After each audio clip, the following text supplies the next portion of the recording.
The huge round hall of the Galactic Concord Assembly stood on the neutral world called Vara Prime. Hundreds of alien species filled the seats. They came from every corner of known space. Floating light orbs glowed softly above them, casting gentle blue and silver light across the curved walls.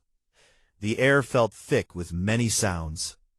Translators worked hard, turning sharp clicks, low whistles, soft hums, and deep rumbles into words everyone could understand.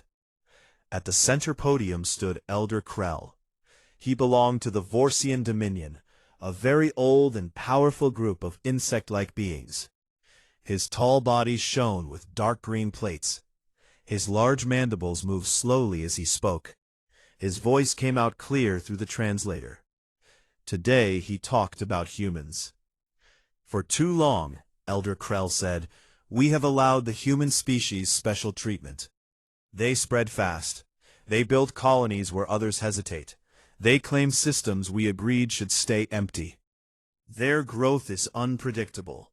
It threatens the balance we worked so hard to keep. He raised one clawed hand. A large hologram appeared in the middle of the hall. It showed a map of the galaxy. Red lines marked the human border.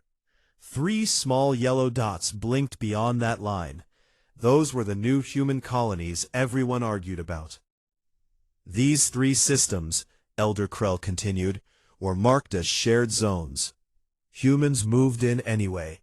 They built stations. They sent miners. They ignored our warnings. We cannot let this continue. Quiet murmurs spread through the seats. Many aliens nodded. The tall, feathered delegates from the Averin Collective fluffed their crest feathers in agreement. The jelly-like beings from the Fluid Concord rippled in soft waves of approval. Even the slow-moving rock creatures from Granite Worlds tilted their heavy heads forward. In one section of seats sat the human delegation, 20 people in simple dark uniforms. They looked small compared to most aliens. Ambassador John Carter sat in the front row. He had short brown hair and steady gray eyes. His face stayed calm. Next to him sat diplomat Elizabeth Hayes. She was younger, with dark hair tied back neatly. She held a slim tablet and wrote quick notes. John watched the hologram without blinking. He had heard speeches like this before. Many times. The galaxy liked rules. Humans often broke them, not because they wanted trouble, but because they saw chances others missed. Humans moved fast. They learned fast. They built fast. That scared the older species. Elder Krell raised his voice a little. We propose a full embargo. No more human ships may leave their current sector. No new colonies. No mining in shared zones. Any ship that breaks this rule will face seizure by Joint Concord forces. He paused. His compound eyes swept the hall. We vote now. Small glowing panels appeared in front of every delegate. They touched yes or no. Lights flashed across the panels.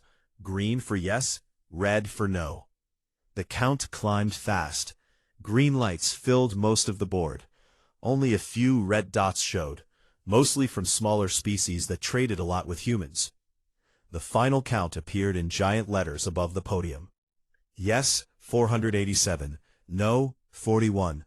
Abstain, 19. A low hum of satisfaction came from many seats. Elder Krell turned toward the human section. His mandibles parted in what his species called a smile. It looked more like a threat to human eyes. The measure passes, he announced. The embargo begins at once. Silence fell over the human delegation. No one moved at first. Then John Carter stood up slowly. He did not speak. He simply looked at his team. One by one, the other humans rose. Elizabeth Hayes stood beside him. Behind them, the rest of the 20 delegates got to their feet. Every face stayed calm. No anger, no shouting, just quiet purpose. They turned toward the nearest exit. Their steps were even and sure. The soft sound of their shoes echoed in the sudden hush. Every alien in the hall watched. No one had ever seen humans do this before. Humans always stayed. Humans always argued. Humans always tried to talk their way through problems. Not today. The 20 humans walked in a straight line. They passed rows of stunned delegates.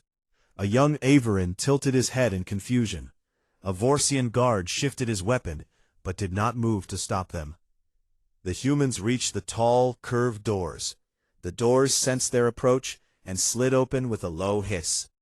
John Carter stepped through first. Elizabeth followed right behind. The rest walked out in perfect order. Not one looked back. The doors closed with a heavy thud that echoed through the entire chamber. For a long moment, no one spoke. Then whispers started, small at first. Then louder. What just happened? Humans never leave like that. They always stay and debate. Is this allowed? Elder Krell stared at the closed doors. His mandibles clicked once in irritation. He turned back to the podium. Order, he said sharply. We will continue.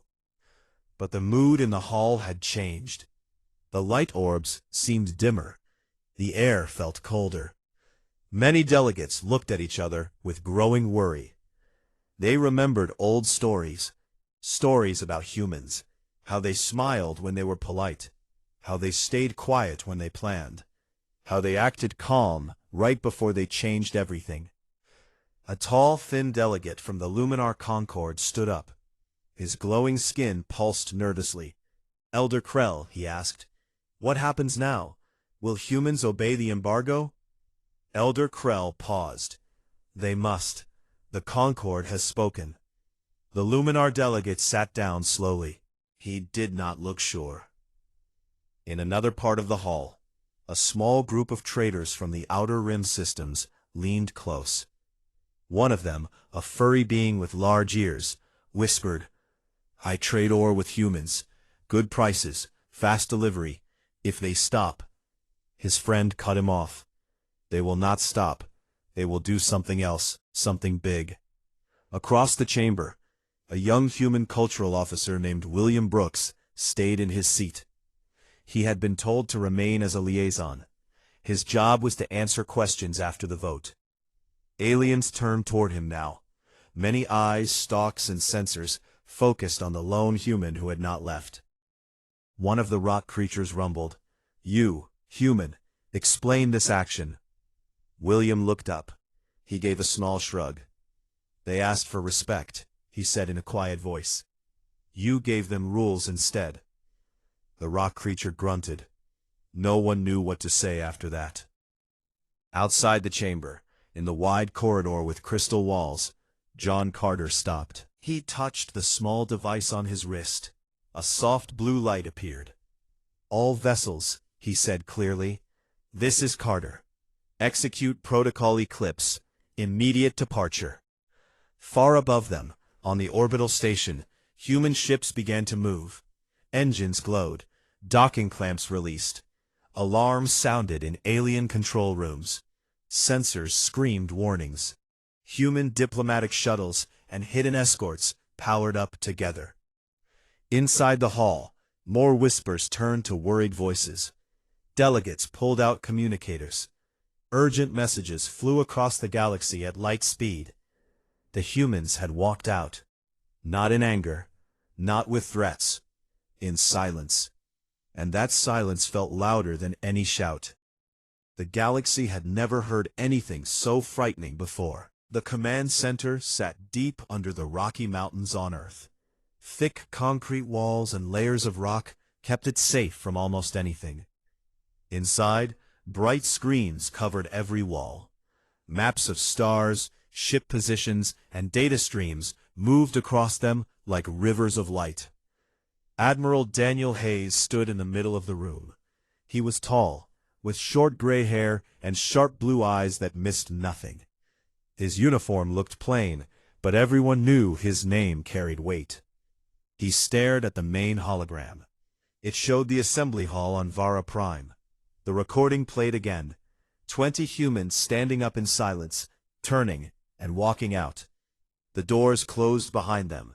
The aliens froze. Daniel watched it for the third time that hour.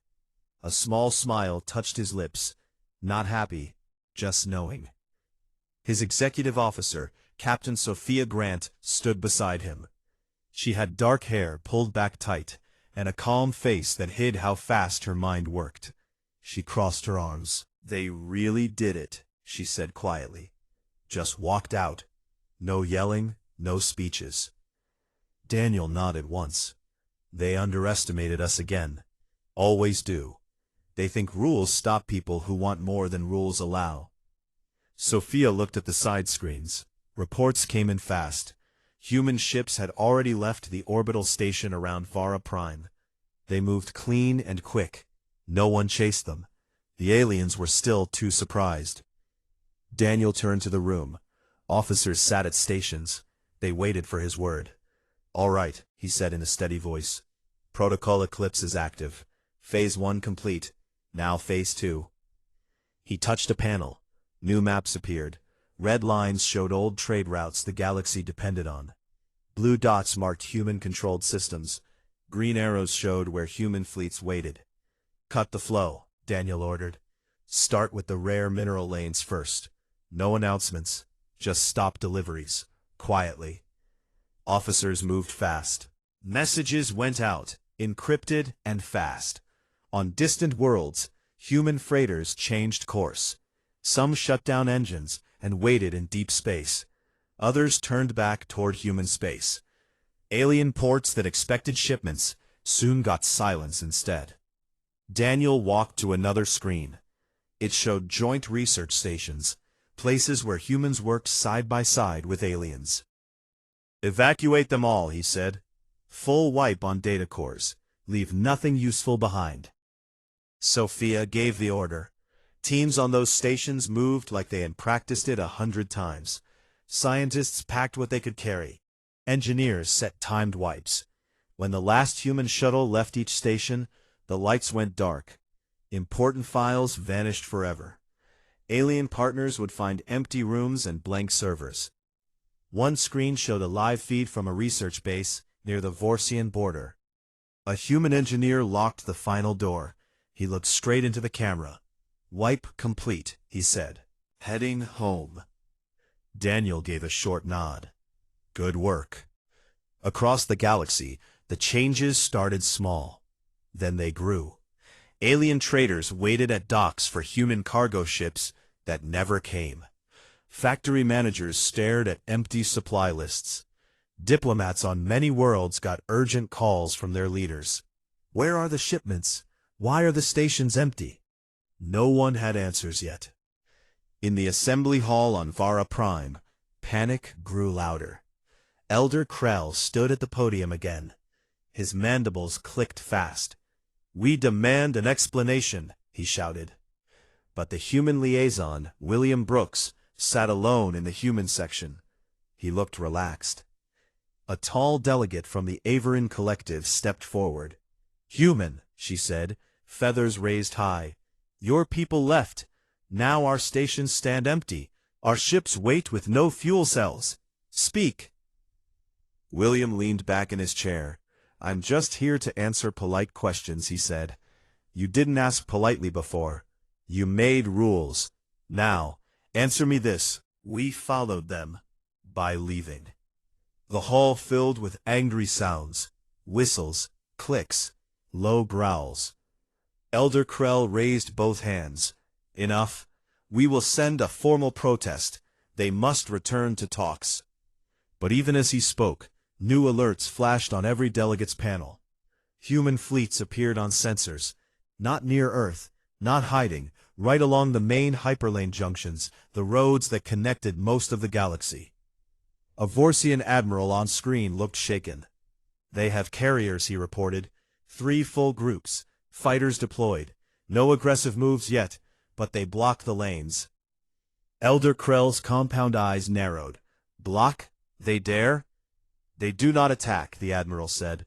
"They simply sit there. Our ships cannot pass without their permission." The fear started then. Real fear. Not loud, not screaming. Quiet and cold. Everyone remembered old lessons. Humans did not rush into fights. They planned. They waited. When they moved hard. Back under the mountains, Daniel watched the same sensor feeds. A new message came in from Ambassador John Carter. The text appeared on screen. Phase 2 underway. No shots fired. No casualties. They are listening now. Daniel typed back one word. Continue. Sophia looked at him. What happens if they push? Daniel met her eyes. Then we show them why no one pushes humans for long. He turned back to the main hologram. A single broadcast window opened. Earth's official channel. Daniel stepped in front of it. The recording started. This is Admiral Daniel Hayes of the United Human Systems. Effective immediately, all treaties and agreements with the Galactic Concord are null and void. Humanity withdraws from collective governance. The embargo you voted on is rejected.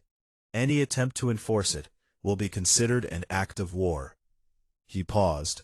His voice stayed even. We offered partnership. You chose control.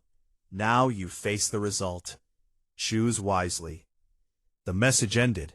It went out to every assembly member, every newsfeed, every ship, every world. In the assembly hall, silence fell again. Elder Krell stared at the frozen image of Daniel's face. For the first time in many long years, the old Vorsian felt something close to doubt. His mandibles stayed still. On distant colony worlds, humans who had waited years for approval now got new orders.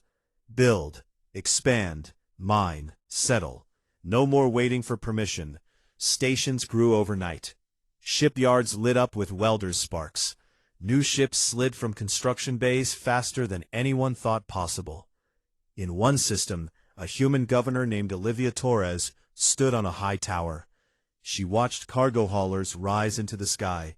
They carried ore, no longer going to alien worlds. It stayed home now. She smiled. They thought they could box us in, she said to her aide. They forgot. We don't stay boxed.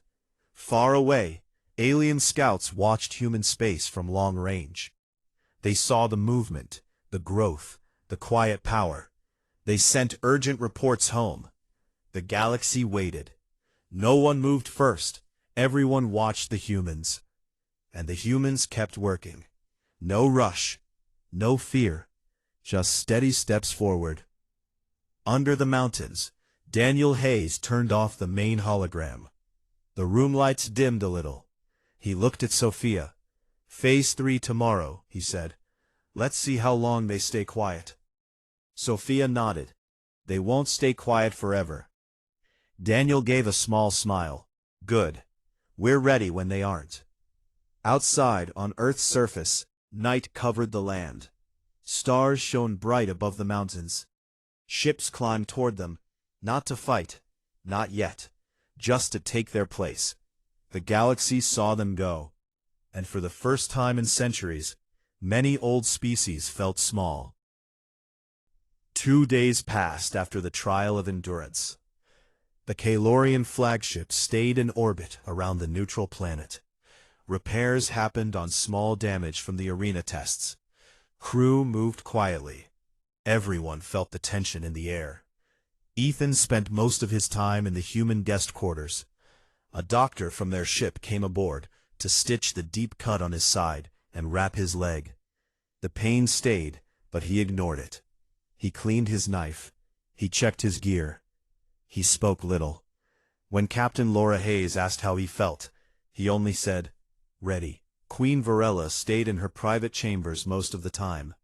She reviewed battle reports. The swarm had grown bolder. Small scout ships appeared near Kalorian borders every day. Attacks happened faster. Losses rose. Her advisors pushed for a decision on the human alliance. She listened, but gave no clear answer. On the third morning, alarms sounded across the ship. A voice repeated the same words in the Kalorian language, and then in translation. Swarm incursion detected. All stations to battle readiness. The neutral system had turned into a war zone. In the main command bridge, Queen Varela stood at the center. Huge screens showed the battle outside. Dozens of swarm ships, black, spiky, moving like insects, swarmed toward the Kalorian fleet. Their numbers looked endless. Laser fire lit up the dark space. Kalorian cruisers fired back, but holes appeared in their lines too fast. Lady Seraphine stood beside the Queen. They came in greater force than we expected. Our outer defenses are breaking. Varella's mandibles clicked hard. Hold the line. Send the reserve wing. She turned to one of the smaller screens. It showed the human cruiser parked at a safe distance. No weapons fired from it yet. She narrowed her eyes. A message came through from Captain Laura Hayes. Her face looked calm. "Your Majesty," she said, "our sensors show the swarm targeting your flagship next. We can help. Let us join the fight." Varella made a sharp sound. "Your one small ship against that?" "Not the ship alone," Laura answered. "Our team. We know swarm weaknesses from past fights. We can board one of your damaged dreadnoughts drifting near the edge of the battle. Retrieve the data cores before the swarm takes them. Those cores have your fleet codes. If lost, your whole formation falls apart." The Queen looked at the battle map. One large Kalorian dreadnought floated dead in space, engines dark. Swarm drones already crawled over its hull like ants. She turned back to the screen. "And who would lead this boarding party?" "Sergeant Ethan Brooks," Laura said without pause. Varella's eyes moved to another feed. It showed Ethan in the hangar bay. He stood with 4 other humans in combat gear. Ethan's face stayed the same. Calm. Focused. The Queen felt that strange itch again inside her chest. She pushed it down. "Very well," she said. "Go, retrieve the cores. If you fail, do not return. We have no use for cowards." The screen went dark. On the human cruiser, Ethan listened to the orders. He nodded once. "We move now." They launched in 2 small shuttles. Fast, quiet. They slipped through the battle chaos. Lasers flashed around them. One shuttle took a glancing hit. Sparks flew, but it kept going. They reached the dead dreadnought. Its hull looked torn open in places. Swarm drones moved across the surface, black shapes with too many legs.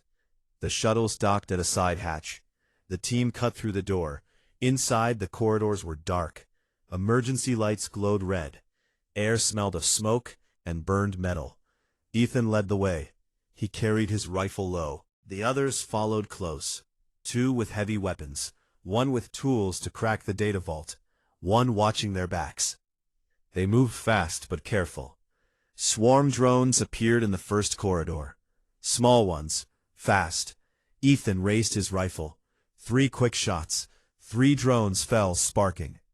"Keep moving," he said, voice low. They reached a stairwell. Gravity felt strange here, half normal because the ship's systems failed. They climbed down 3 levels. More drones waited below. This time the fight grew harder. The drones swarmed from vents. Acid spit hit the walls. One human took a burn on the arm. He cursed, but kept firing. Ethan threw a smoke grenade. Gray clouds filled the corridor. The drones lost their targets for a moment. Ethan used that time. He moved through the smoke like a shadow. Knife in one hand, rifle in the other. He cut legs, shot eyes. Drones dropped around him. The team pushed forward.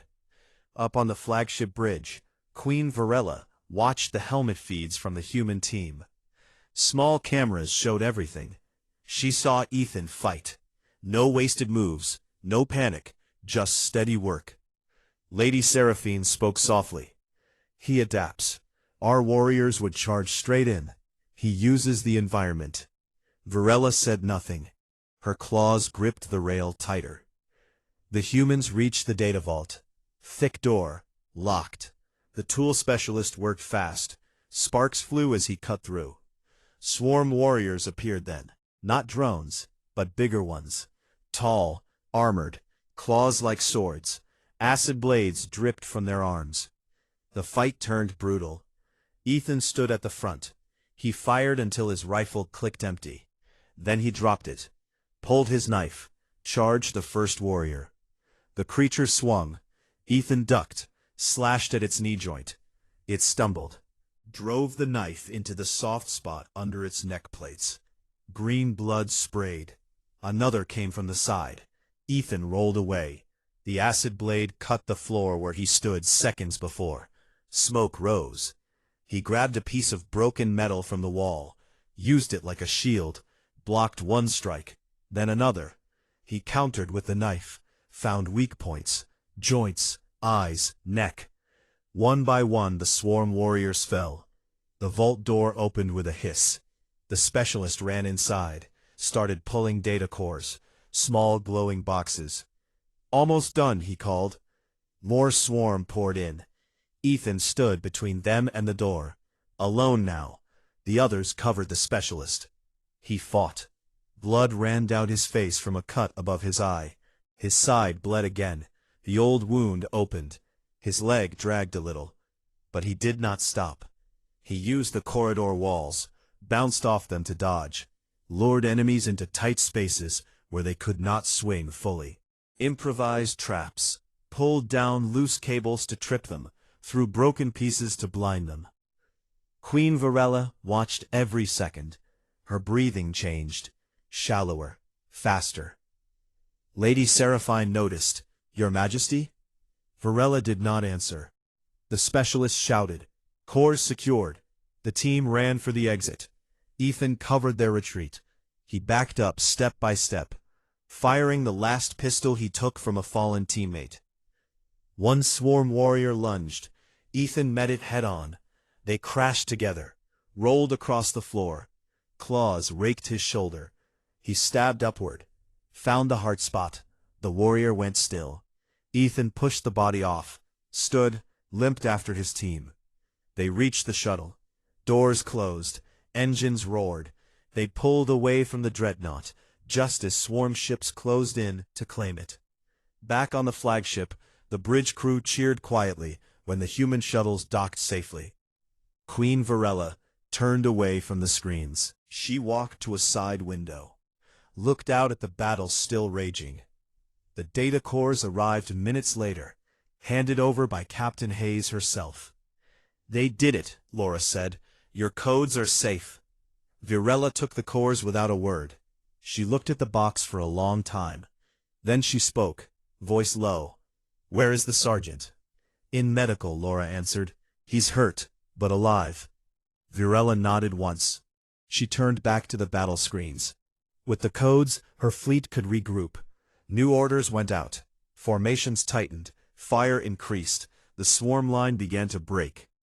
For the first time in many cycles, the Kaelorians pushed back. Queen Varella stood alone for a moment after the others left the bridge. She thought about the human who fought like no Kaelorian she knew. Not with pride, not with loud cries, just with quiet, unbreakable will. She felt that itch again. Stronger now. Not doubt. Something closer to respect. But she said nothing. Not yet. The battle continued outside. And somewhere in the medical bay, Ethan Brooks sat on a bed. Bandages covered new wounds. He looked out a small window at the stars. He did not smile. He just waited for whatever came next. The weeks after the broadcast passed in heavy silence. No one fired a shot. No fleets charged across borders. But the galaxy felt like it held its breath. Alien ships gathered in large groups near their own worlds. They watched the human lines. Human carriers sat at key points along the hyperlanes. Their fighter swarms flew slow patrols. No one crossed. Everyone waited. Then the first test came. A Vorsian patrol ship named the Iron Claw entered a small system called Epsilon Verge.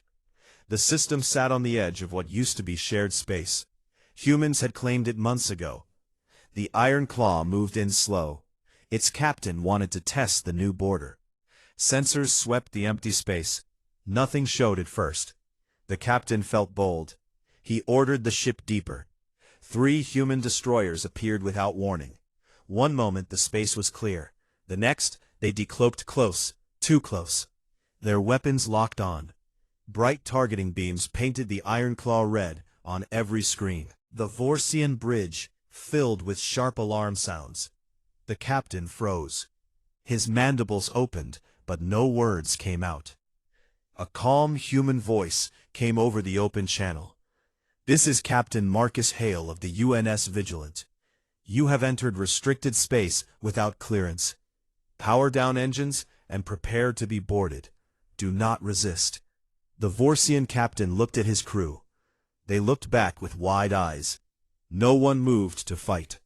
The Iron Claw cut engines. Small human shuttles left the destroyers. They docked fast. Armed humans in dark armor walked onto the Vorsian bridge. They moved careful but sure. No shots, no blood.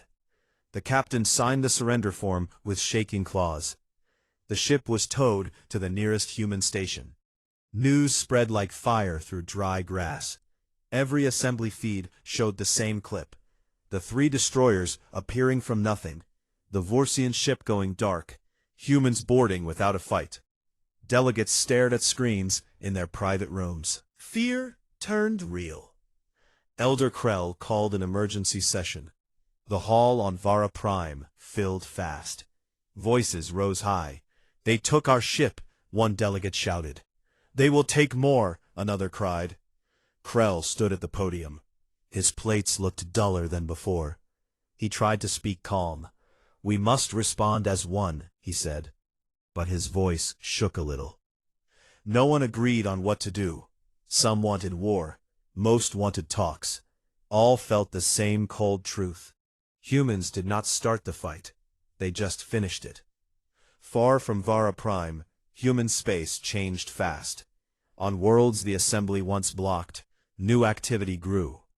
In the Tau Ceti system, factories that stood quiet for years now roared day and night. Huge shipyards rose from empty plains. Cranes lifted giant hull plates into place. Sparks flew like stars. Workers in bright suits moved without pause. In the Orion Arm, mining colonies dug deeper. Machines pulled rare metals from hard rock. The metals no longer went to alien markets. They stayed home. New engines took shape. New weapons appeared in secret bays. Scientists who once shared ideas with aliens now worked only for Earth. Breakthroughs came quick. Drives that bent space better. Shields that turned strong hits weak. Weapons that could hit from farther away. Ambassador John Carter no longer sat in assembly halls. He met small groups of alien envoys now. They came to neutral stations far from any border. John always arrived first. He sat at a plain table. No guards stood behind him. He did not need them. One meeting took place on a small moon called Haven's Rest. 3 alien diplomats came. One from the Avarin Collective, one from the Fluid Concord, one from a minor trade guild. They looked nervous. John greeted them with a nod. "Thank you for coming," he said. The Avarin female spoke first. Her feathers stayed flat. "We want to understand," she said. "Why this path? Why no talks?" John leaned forward a little. "We talked for decades," he answered. "We followed rules. We waited our turn. You made new rules when we grew too fast. You tried to lock us in a box. We broke the lock. Simple as that." The fluid being rippled. "But war hurts everyone." John looked at each of them. "We have not started a war. We stopped one before it began. Your embargo was the first move. Walking out was ours. Taking the patrol ship was a warning. The next one will cost more."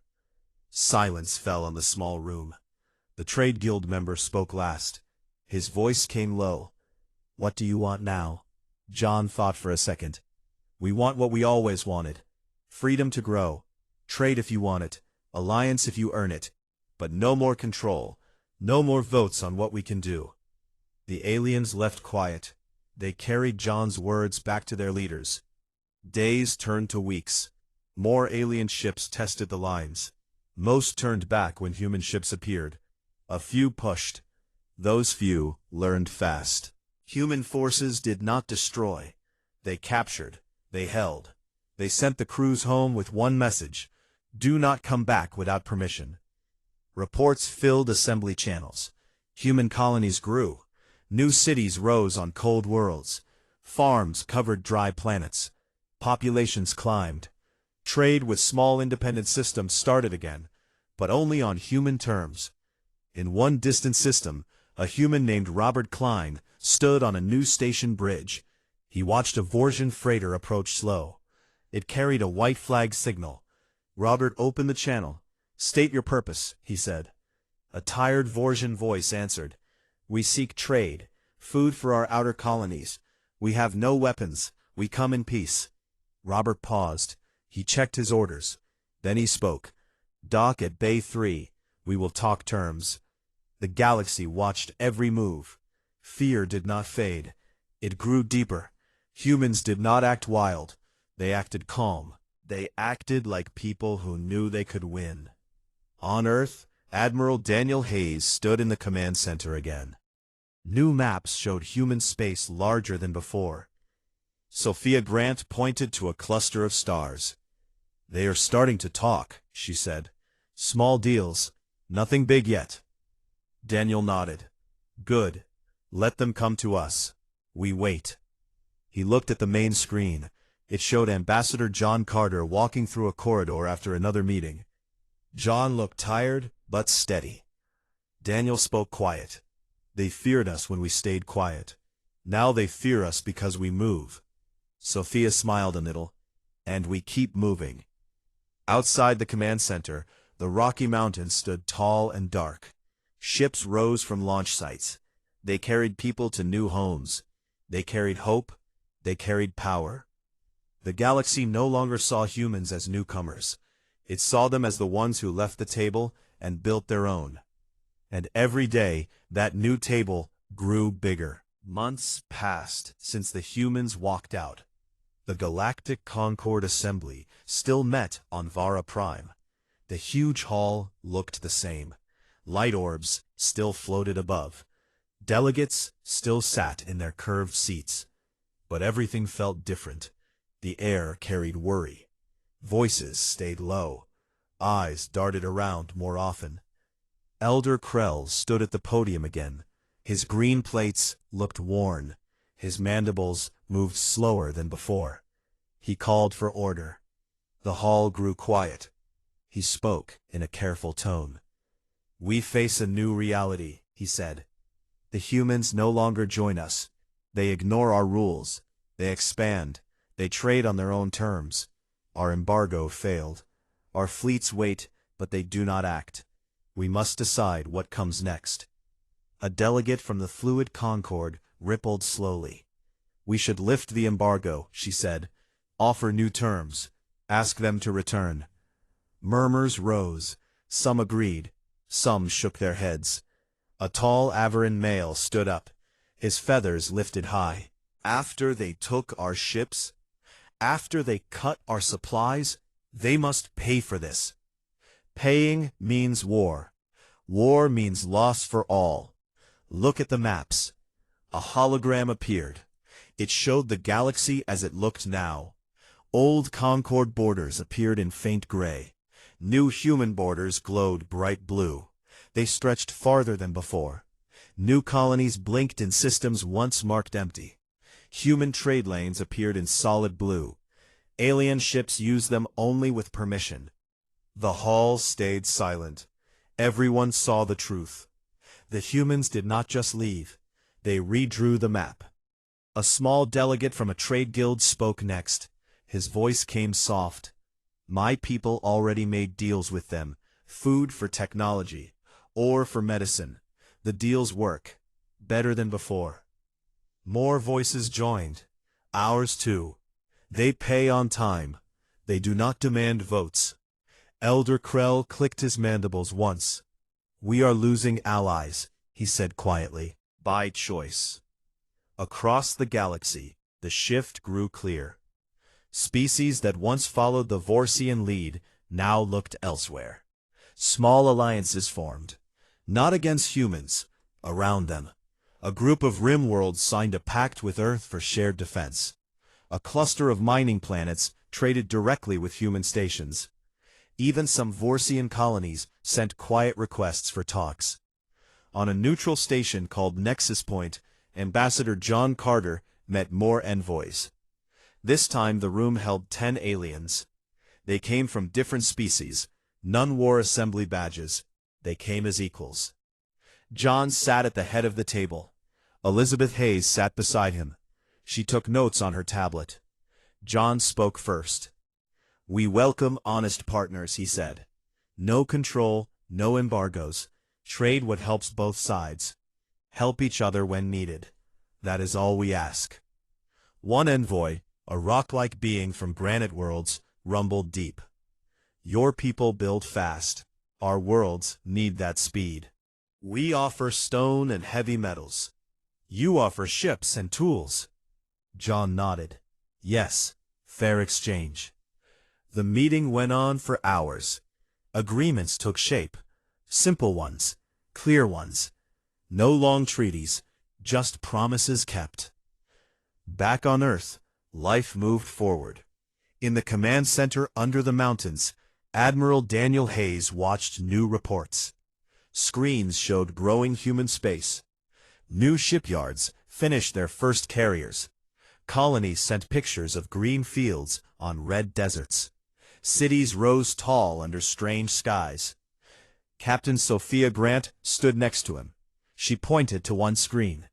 "Look, the Vorsians sent a message. Not through the assembly. Direct to us." Daniel read the text. It asked for a meeting, not to demand, to discuss. He smiled small. "They learned." Sophia looked at him. "What do we say?" "Tell them yes," Daniel answered. "Neutral ground, no weapons, no tricks." The meeting happened weeks later, on a quiet moon with no name. Only a small dome stood there. Humans arrived first. John Carter, Elizabeth Hayes, and Daniel Hayes walked inside. They wore plain clothes, no uniforms, no rank signs. Elder Krell came alone, no guards. His steps looked heavy. He stopped at the door. For a moment, he stayed still. Then he entered. The four sat at a round table. No hologram, no screens, just faces. Elder Krell spoke first. "We were wrong," he said. The words came hard. "We feared your speed. We tried to stop it. We made you leave." Daniel listened without speaking. Krell continued. "Now the Concord weakens. Not from your weapons, from our own choices. Many leave us. They choose you." John leaned forward. "We never wanted your place," he said. "We wanted our own." Krell's mandibles clicked once. "We offer peace, full trade again, no embargoes, no limits on your growth." Daniel met his eyes. "And if we say no?" Krell paused. "Then we accept what is. We watch, we learn. We do not fight." Silence filled the dome. Elizabeth spoke next. Her voice stayed calm. "We agree to peace," she said. "Trade opens, borders stay as they are now. No one crosses without talking first. No votes on what others do." Krell nodded slowly. "Agreed." They signed nothing. They gave their word. In space, that still meant something. When the meeting ended, Elder Krell walked out first. He looked smaller, but lighter. Outside the dome, stars shone bright. Human ships waited in orbit. Vorsian ships waited farther away. No one moved to fight. On Earth, John Carter stood on a high balcony in a new city. Lights glowed below. Ships climbed into the dark sky. Elizabeth joined him. She looked at the stars. "They feared us before," she said softly. John nodded. "Now they understand why." Daniel Hayes stood in the command center one last time. He turned off the main screens. The room grew quiet. "It's over?" Daniel shook his head. "No, it just changed." He looked out a small window. Earth turned slow below. Blue oceans, white clouds, green lands. Humans looked up at the stars, they always had. Now the stars looked back and saw something new. Not a threat, not a danger. A force that moved forward, steady, sure, unstoppable when it chose to be. The galaxy no longer judged humans. It watched them, with respect, with caution, with hope that the next chapter would bring more light than shadow. And in quiet moments, many aliens asked the same question. What would humans do next? No one knew, but everyone knew one thing. They would do it their way.